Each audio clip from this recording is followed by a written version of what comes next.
त्यामुळे बाकीचे त्या ठिकाणी त्यांच्याबरोबर आराम करत होते. परंतु माझे मन मला त्या ठिकाणी स्वस्त बसू देईना, म्हणून रात्री 1:30-2 वाजता श्री जगदीश्वरांचे दर्शन घेण्यासाठी निघालो. मंदिराच्या परिसरामध्ये विश्रांती घेताना ते काही शिवभक्त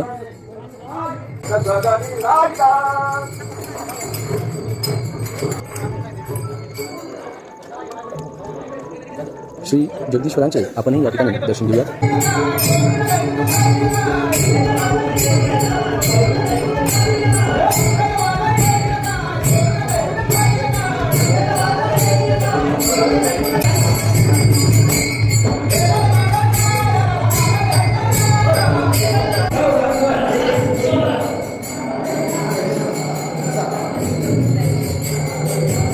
ओम नमः शिवाय.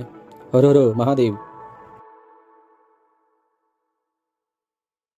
छत्रपती शिवरायांनी आणि मावळ्यांनी जिच्या धारेवर हे स्वराज्य निर्माण केलं ती म्हणजे तलवार.